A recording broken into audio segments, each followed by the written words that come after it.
Bonsoir et bienvenue à Salon de Provence.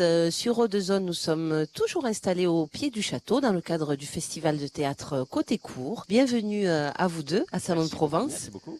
Alors Jean-Philippe, on peut dire maintenant que vous êtes un habitué. Vous êtes déjà venu 2 fois à Salon. Oui. Voilà, dans le cadre de ce festival même. Tout à fait. Et donc les fourberies de Scapin. Donc moi, je me suis un petit peu renseignée sur vous. Je fais de l'espionnage. Je tremble. Et on dit qu'en fait, vous êtes un peu passé maître dans l'art de rendre certaines pièces accessibles au jeune public. Parce que c'est vrai qu'au Molière, on l'étudie tous en cours, au collège, et c'est vrai que c'est la langue du 17e, et parfois c'est vrai que il y a un peu un rejet de la part des jeunes face à ce texte-là ancien. Et donc vous, il paraît que vous amenez beaucoup de modernité pour rendre le texte plus accessible. C'est ce qu'on dit de vous. Hein. Oui, mais c'est un peu faux, un peu vrai, mais c'est vrai que je pense que le problème, c'est qu'étudier une pièce de théâtre, c'est difficile parce que le théâtre a été fait pour être joué.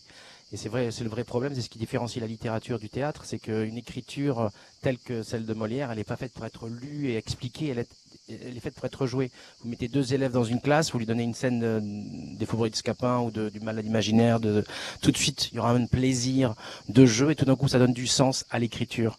Et c'est ça qui est compliqué. Et en fait, les situations qu'il y a dans Molière, les personnages sont éternels. C'est vrai que ça reste quelque chose d'extrêmement moderne tout le temps. Donc, on n'est pas là pour dépoussiérer Molière. Il n'y a pas de poussière chez Molière. Molière, c'est un auteur extrêmement moderne puisque ce dont il parle nous concerne chaque jour. Et le problème, c'est qu'on fait un complexe avec cette langue magnifique et on se dit, c'est compliqué. Et finalement, dès qu'on se met à le jouer, c'est beaucoup plus simple qu'on ne croit. Et je pense que voilà. Donc moi, je suis pas là pour le moderniser ou pas. Je travaille toujours avec des costumes classiques parce que je trouve que le charme de cette écriture va également avec le costume.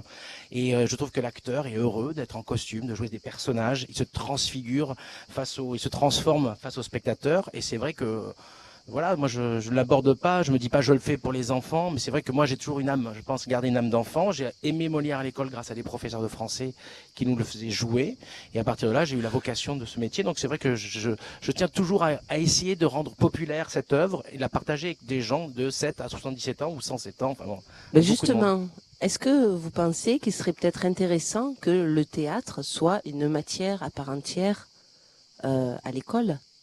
Ah bah évidemment, c'est sûr que vous prêchez un convaincu. Je pense que c'est tellement important d'être ce moyen d'expression aide tellement chacun.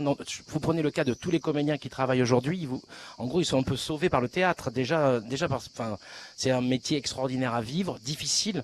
Mais c'est vrai que c'est déjà pour en faire son métier, c'est extraordinaire. Mais pour des gens, même dans n'importe quel corps de métier, je trouve qu'un enfant de 7, 8 ans, 5, 6 ans, 7 ans, 8 ans, 9 ans, 10 ans, qui a la chance d'improviser, de prendre la parole, de jouer avec les autres, c'est un atout énorme pour communiquer avant même de travailler. Même c'est un atout pour communiquer, comme la danse, comme la musique, comme la peinture.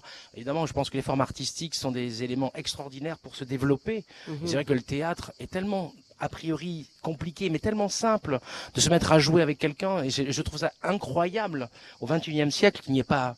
Il y a bien 1 heure de musique, 1 heure d'art plastique, mais qu'il n'y ait pas 1 heure de théâtre. C'est hallucinant. En plus, dans un pays comme la France. La culture française, c'est incroyable qu'on n'ait pas instauré cette heure de jeu, de On va lancer une pétition. On va lancer une pétition. À chaque fois, je regarde les nouveaux projets de loi sur l'éducation nationale. Il n'y a jamais celle-ci. Ça me semble incroyable. Je ne comprends pas. Ben voilà, quelque chose à faire voilà. Moi, à je vais bien m'en l'avenir. occuper dans tous les lycées de France. Je donnerai 1 heure. Alors, Kamel Isker, vous incarnez Scapin. C'est ça. Alors, j'ai lu un petit peu les critiques. Vous avez été salué, acclamé par la critique. On dit que vous êtes magnifique dans ce rôle. Eh bien, c'est très gentil. Oui, c'est ce qu'on dit de vous. Eh bien oui, on a eu la chance d'avoir de très belles critiques presse à Paris. On a joué toute l'année dans ce petit théâtre à l'italienne qui est magnifique. C'est le Théâtre Michel. Et on a eu effectivement, oui, des beaux retours. C'est la première année, donc il va se jouer plusieurs années. Il va mettre du temps à se roder, mais c'est vrai que je prends un malin plaisir à interpréter ce rôle. À jouer Scapin. Qu'est-ce qui vous a plu dans ce personnage ? qui m'a plu, c'est effectivement que la personne qui est à ma droite a ce talent de rendre effectivement ces textes classiques très accessibles. On aime tous les deux le théâtre physique, c'est-à-dire que c'est de la prose, donc il y a tout un travail quand même de diction, et il y a une performance physique qui moi me plaît. J'aime beaucoup ce genre de théâtre. Et Jean-Philippe n'a pas mis de noir entre les scènes, comme ça se fait très souvent dans les spectacles, notamment chez Molière. Et là, toutes les scènes s'enchaînent. Donc du coup, j'aime à jouer ce rôle-là, et surtout le plaisir, c'est de se dire que à chaque fois que je fais notamment cette scène du sac qui est très connue, à chaque fois je me dis ça fait 300 ans que ça fait rire et que ça marche tout le monde toujours, rit, toujours, oui. toujours. Donc c'est effectivement des textes qui resteront tout simplement éternels. D'accord. Est-ce que vous avez joué Molière auparavant, d'autres pièces de Molière ou pas? Non, je les ai beaucoup travaillées au conservatoire, mais sinon je ne les avais jamais jouées dans une pièce professionnelle. Je réfléchis en même temps, mais non, pas Molière, non, non. D'accord. Vous faites partie donc de la troupe qui est dirigée par Jean-Philippe Daguerre, le grenier de Babouchka. Oui, c'est ça. Voilà. Quels sont les axes un petit peu de travail de cette troupe? Comment est-ce qu'elle est née? Est-ce qu'il y a une vision autour de cette troupe? Est-ce qu'il y a une ligne directrice? La ligne directrice, c'est l'amitié. C'est une belle ligne directrice. La tolérance, l'envie de rendre accessible des grands auteurs, et également on travaille sur des auteurs contemporains. Mais c'est vrai qu'il y a une réalité quand on a une compagnie. On s'est fait connaître grâce aux classiques. Ça reste notre fonds de commerce affectif et financier, donc c'est notre force. Et on développe quand même des écritures contemporaines, des projets contemporains à côté. Mais en France, quand on a une compagnie, on a quand même presque 50 comédiens qui tournent autour de la compagnie avec une douzaine de spectacles. Il faut toujours penser à assurer les arrières, comme on dit. Et c'est vrai que quand je me projette sur un projet, je suis toujours obligé de penser quand même à des projets où je sens qu'on a déjà notoriété qui nous permet de continuer à exister, parce que c'est jamais simple d'exister longtemps dans ce métier. Donc, Tout à fait. on est sur des projets risqués, parfois, mais souvent, quand on s'attaque à Cyrano ou au Cid, en ce moment avec Kamel qui joue le Cid, on sait qu'on est sur des œuvres qu'on va pouvoir démarcher avec nos partenaires et à Paris et nos partenaires en province, parce qu'on a une bonne réputation, une forme de valeur sûre sur ce type de spectacle. Ça n'empêche pas déjà d'ouvrir vers des auteurs contemporains, des créations contemporaines, mais on le fait avec parcimonie. Voilà. Donc cette réflexion, c'est à la fois un plaisir parce que j'adore l'écriture classique, parce que je trouve qu'elle est magnifique, et puis je trouve que c'est génial de pouvoir faire des pièces avec 10 comédiens, 8, 9, 11, 12 sur scène. J'aime le théâtre où il y a du monde, où il y a peu de décors, mais beaucoup de comédiens. J'aime cet esprit d'équipe que permet les classiques, parce qu'aujourd'hui dans le théâtre contemporain, on nous dit tout de suite, s'il y a 4-5 comédiens, c'est beaucoup, il faut penser moins, parce que ça coûte cher, etc. Il y a toujours un problème économique. L'avantage des classiques, c'est qu'il y a beaucoup de monde, et que les gens les achètent aussi, et ont envie de les voir. Ils ont envie de voir des acteurs sur scène.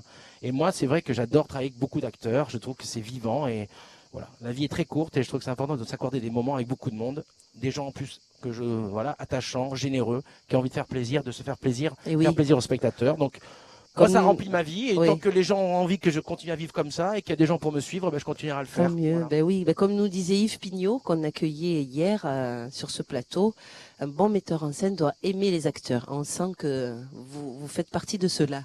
Oui, parce que je suis acteur au départ, donc comme je m'aime énormément, j'ai décidé. Non, je rigole. C'est plus mais simple. Je pense que ne pas aimer les comédiens, c'est il faut pas faire du théâtre. Je pense que c'est vrai, ce sont des êtres attachants et complexes, mais c'est vrai. Vivre autour de tous les jours avec des comédiens, il vaut mieux les aimer. Sinon, on est très malheureux dans ce métier.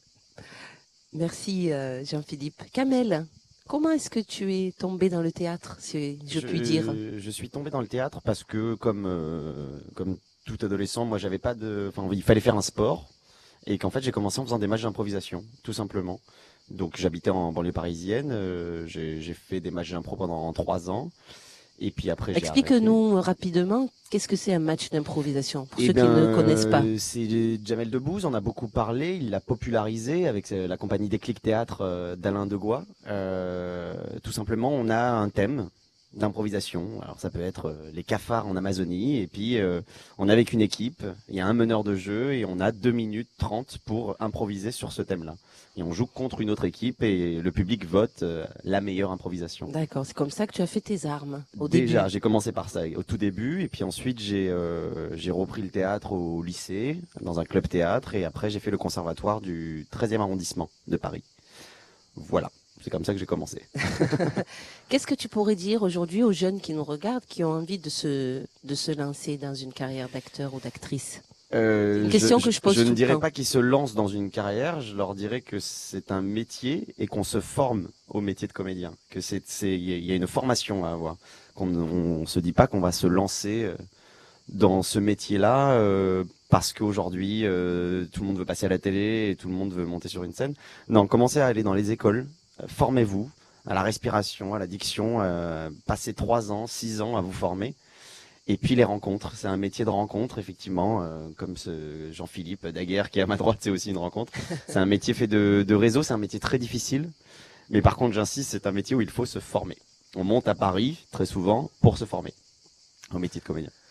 Alors, qu'est-ce que c'est la suite pour vous avec les Fourberies de Scapin? J'imagine que Alors, vous allez certainement vous représenter dans d'autres villes. Voilà, on est en tournée bientôt en août au Pays Basque et après on repart à Paris sur une grosse saison toute l'année au Théâtre Michel à nouveau.